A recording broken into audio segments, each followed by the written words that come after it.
Salam and peace, everyone. Thank you for joining us on another episode of My Voice's Race Against Racism. I'm your co-host, Mariam Khan.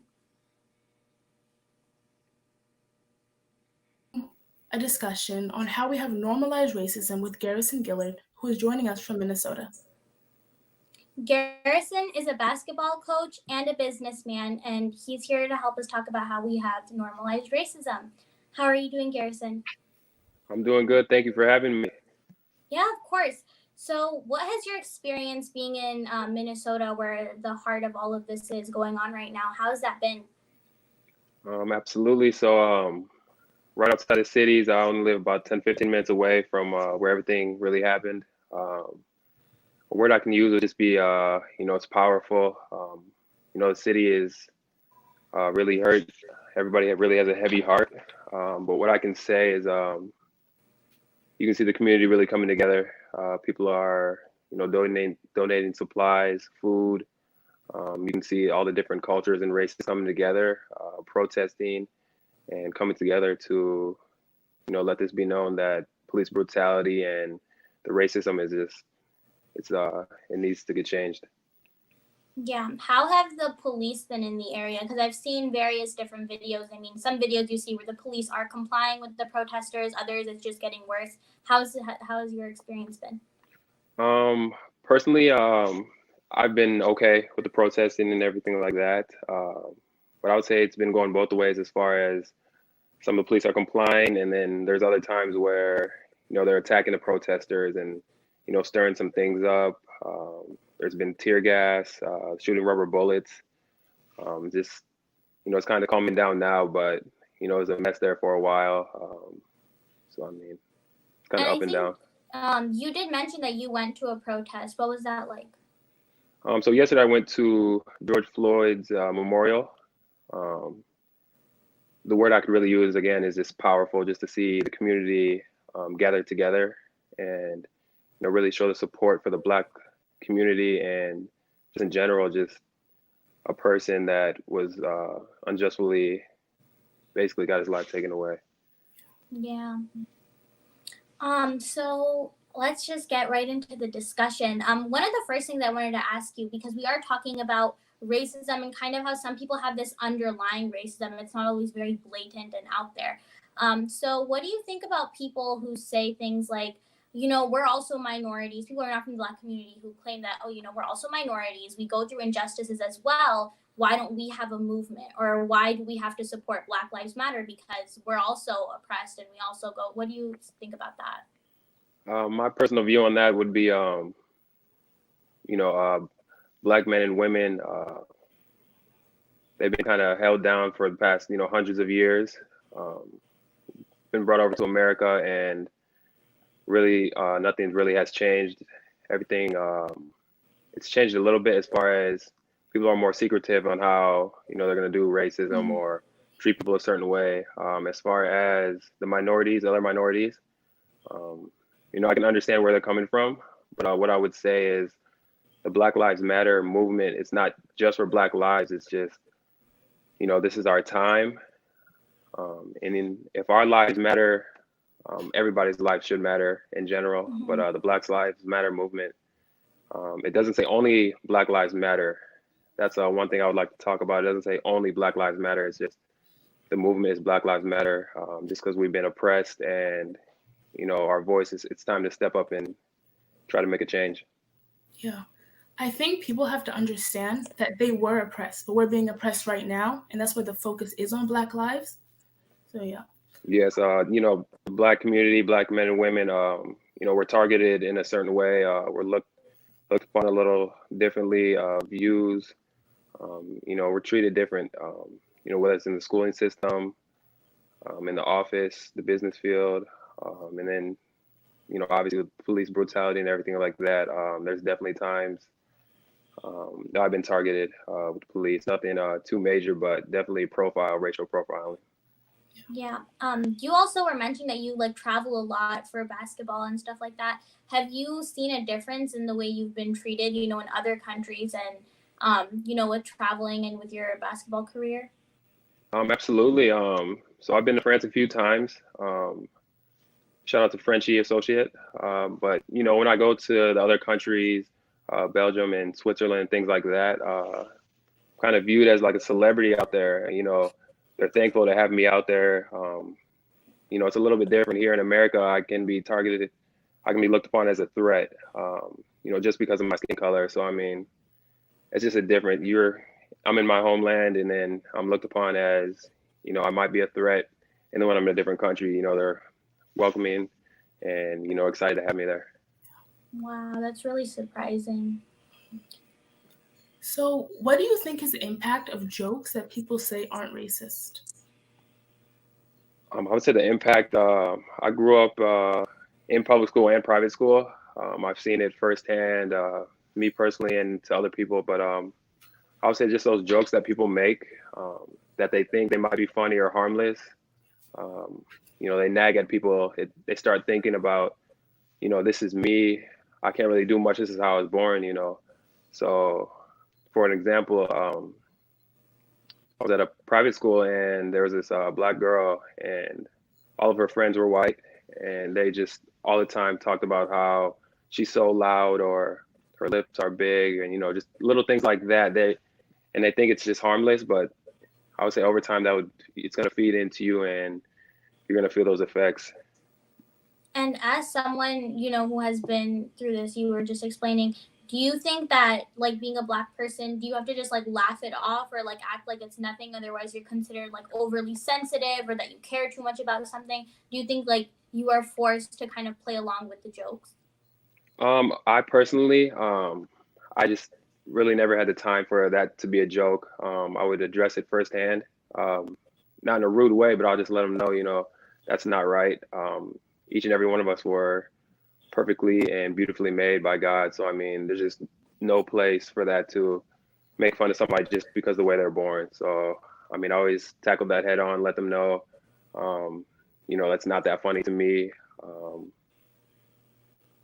It's just, there's no time for the racism or, talking about somebody just because of their race or skin color. It's just, everybody wants to be accepted. That's ultimately what everyone wants to do, is to be loved and accepted. No, and I think it's really important that you mentioned that you do, take these things head on and you do, like, get rid of it as soon as it is brought up, because a lot of times people will be making these jokes around, and even if there isn't, like, a Black person right there, they'll make them around their, like, social circles or with family members. And a lot of the times people are scared to, say something, especially if it's something that's just deep rooted as, like, culture or other things like that. So I think it is very important, to step up and say, like, this is wrong and we can't keep making jokes like this. We can't keep using terms like this, even if there isn't someone who would be offended by it around. Absolutely. I would just touch on that, like you're saying. I just always think about, when I have kids one day, or if somebody said that to my younger brother or younger sister, whatever it may be, let me stop this now, so it doesn't keep going down along the line, the generations, for people to, think it's okay to just tease somebody just purely off of their race or color.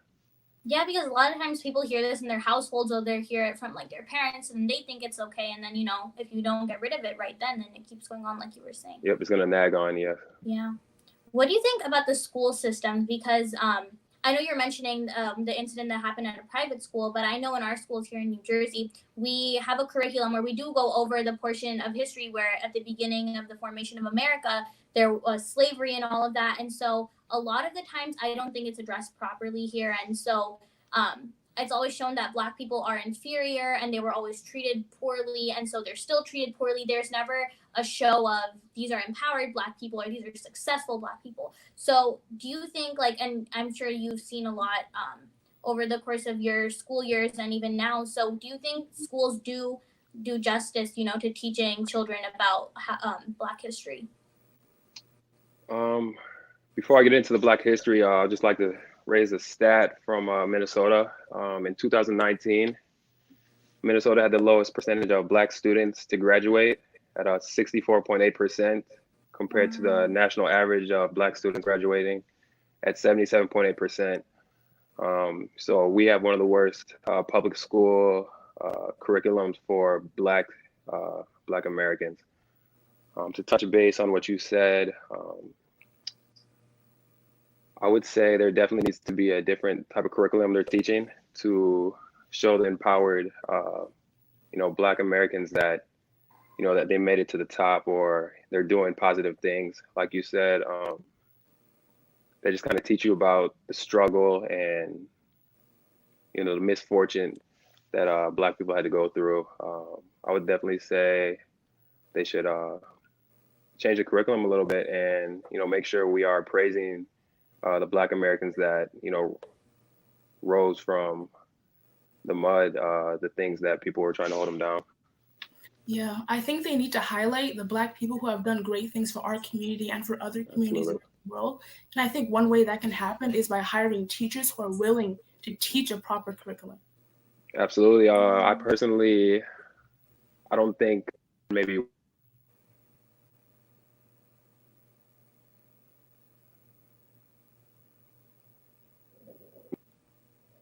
Sorry, can you guys hear me?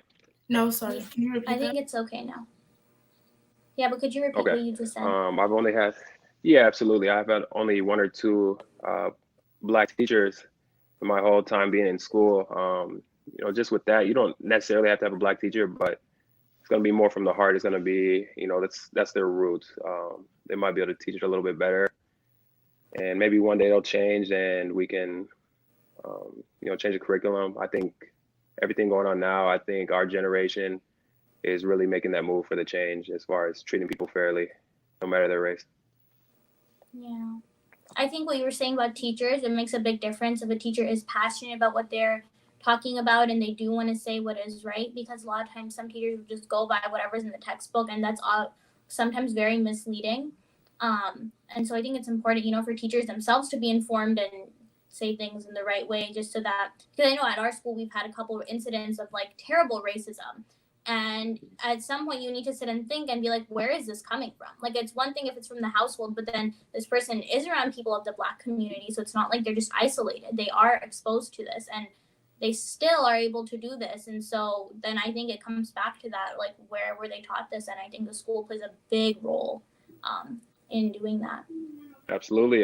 Schooling is what everybody goes to school. So it's just, you're going to shape kids in a certain way. So, I mean, if we can change what we're teaching kids as far as what's right, what's wrong, Black excellence, things like that, it will make a difference for our future.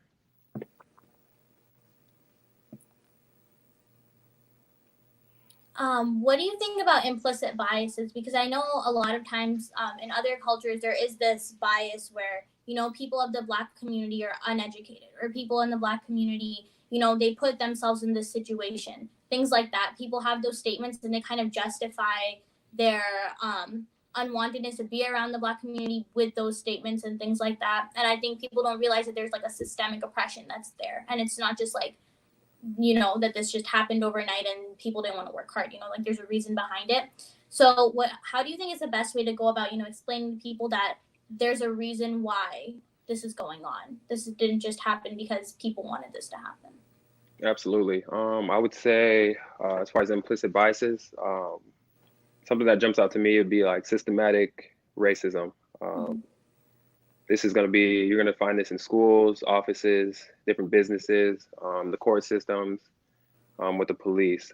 It's just their view on how they see Black people. I don't personally understand, but just from the Black people hundreds of years ago being oppressed, it just kind of carried on a little bit. They might look at the Black community as far as people with no money or low education, but really it's just, you can't judge people based off of where they're living or their race. That's just, it's just not how things are. And I know earlier you mentioned that you are in the business field. How has it been for you being someone who is from the Black community in that field? So out of my siblings and everything, I'm the first one to graduate from college. Wow. I am at a great community. I'm in a great company, Labor Solutions. They're based out of Illinois, Chicago. And, they treat me very well, treat me, like a human, as they should. They've been nothing but supportive with everything going on. They called me, checked up on me, make sure I'm doing okay with everything going on. And they've been supporting me going to protest and just being involved in the community at this time. That's really great to hear. How has it been like, because you're in Minnesota right now, and do you know anyone who's personally been affected by like the riots and the protests that are going on? Definitely, I have several friends that live right in the heart of Minneapolis. A lot of the buildings have been burnt down close to their homes. Stores are closing, they're boarding up. So I mean, in total, the whole community is affected. People can't go to the grocery store to get the food they need. We have curfews now, so there's certain times you can be out, and then they have some troops out here just trying to make sure everything's okay. But the community is hurting a little bit. It's just something beautiful to see that everybody's coming together just so we can get through this time and really create a change. Yeah, no, I definitely agree. It's been great to see how people are really like speaking up, and like I think the biggest thing that has happened is that a conversation has started finally after so long. Yes, And some people who wouldn't have spoken out before are now really understanding what's going on. People are having an open dialogue with their families and really seeing that there is a problem at hand. absolutely. I would say, like you said, having a dialogue with your family, that's something really important to combat racism. You really need to sit down with your kids, black, white, any race, whatever it is. Sit down with your kids, let them know what's going on, and you know, let them know what's right, what's wrong, why people are protesting, why riots are happening, and it's just a great time to see our voices are being heard right now. Every state in the United States have been protesting for George Floyd, Black Lives Matter, and it's something awesome to see. I get goosebumps just seeing this. That is in my lifetime. I know you were mentioning, like people explaining this to their children and to their families. So I know you're coming out with a book for explaining racism to children. Could you elaborate on that and tell us what that might be about and what kind of a resource that would create? Yes, absolutely. So the book I'm coming out with, I just want to really touch on the topic, what's going on now, explain to the kids, why these things are happening, why people are protesting, why the riots are happening, just to try to explain to them, your parents are fighting for you, for your future, so we can be fair and have a just society. So you're not going to be judged based off your race. So it's really just to let the kids know, we're doing this fight for you. We're trying to make that change for you for a better future. Yeah, for sure. Because I think sometimes it's difficult, especially to explain to younger children, because there's one thing where maybe they haven't realized that there is a difference between different people of color, and sometimes that being just naive, and it's a great thing at some point, because they just don't see a difference between, like, this is a black person, this is a white person, this is an Indian person, like there's just no difference for them. But I think Yes. it's really important to have these dialogues just so that they are aware of what's going on. Yeah. So I mean, like you said, kids are they're born with pure hearts. They see people for people, which is it's a beautiful thing. Once they get taught a certain way, it can corrupt their thoughts a little bit, but ultimately kids are born with a pure heart, so they don't see race, they don't see color. Mariam, did you have a quote for us today that you would want to discuss? Yes. So this is a quote from Martin Luther King, and I think that it's something that we can all reflect on. And he says, "In the end, we will remember not the words of our enemies, but the silence of our friends." And I think that speaks volumes, because it's speaking to all of us and it's telling us that at this time, especially, we need to speak out, because if we're being silent and not talking about what is going on, that is ultimately one of the biggest problems. Absolutely. It's a great quote right there. What I would say, if your friends are not really speaking up, they're being quiet in the background. I know people have their, if they want to post, they can post. It's just this generation, social media is such a big outlet. Everybody's on it. So, I mean, if somebody's really not posting, how can you feel? Not even posting, but if they're not reaching out to you, saying, I support you, it's just, how do I know you have my back? Yeah, and This time right now, yeah. Yeah, and I think another thing that people often use as an excuse, to not have to deal with the fact that they have an implicit bias or like racism within them is that, oh, I have friends that are black, or no, I love the black community. I'm always Mhm. around the black community. Like things like that. It's not enough to be friends with someone from the community. It's not enough to be around them. Like you have to actively be supporting. And I think, yeah, that makes a big difference because a lot of times there are tons of excuses out there that people use. I think that. Absolutely, there's tons of excuses. Just speaking on that topic, I probably lost over 100, 200 followers just the last 2 weeks, just with posting simple things as far as Wow. Black Lives Matters, or what's right, what's right is right, what's wrong is wrong, and it offended some people. Yeah, no, that's so sad to see because on one hand you see like they're so interested in the culture and everything that surrounds, the black community, and then as soon as there's an issue where they need to speak up, then it's like, okay, bye, I'm done. Yeah. Yeah. Okay, well, I think this was a really productive and great conversation. I think one of the big takeaways is that we need to speak up. Like if you see something that's wrong, even if it's very underlying and it's not very blatant, I think it is very important that everyone is speaking up and saying the right thing at this point in time. I want to say thank you to everyone for tuning in today. Make sure you follow our YouTube page so you can watch this live, and our social medias at My Voice Canada. Thank you.